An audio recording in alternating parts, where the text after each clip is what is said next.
کسی نے اچھا اور کسی نے برا جانا، جس کا جتنا ظرف تھا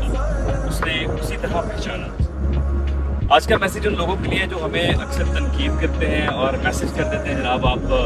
دکھاوا کرتے ہیں، باکسز دینے کا تو نہ کیا کریں، حالانکہ 90% لوگ اپریشیٹ کرتے ہیں۔ صرف ایک یا دو لوگ ہوتے ہیں جو ہمیں کہتے ہیں جی کہ آپ کیوں دکھاتے ہیں، آپ ویڈیو کیوں بناتے ہیں، آپ ویڈیو بنانے کا اس میں کیا ہے۔ تو میں ان لوگوں کو یہ بتانا چاہتا ہوں کہ ویڈیو جو ہوتی ہے نا ہماری، وہ ہوتی ہے موٹیویشن کے لیے۔ ویڈیو لوگ دیکھتے ہیں تو لوگوں کو پتہ چلتا ہے یار ان کا بھی دل کرتا ہے کہ ہم بھی اس طرح کے کام کریں، ہم بھی اللہ کی راہ میں خرچ کریں، ہم بھی نیک کام کریں، اور ایک کسی بھی ایسے شخص کو کھانا کھلا دیں جو مجبور ہے، جو مزدور ہے۔ اور میں ہمیشہ یہ بات کہتا ہوتا ہوں کہ کھانا کھانے کے لیے بھوکا ہونا ضروری ہوتا ہے، کھانا کھانے کے لیے جناب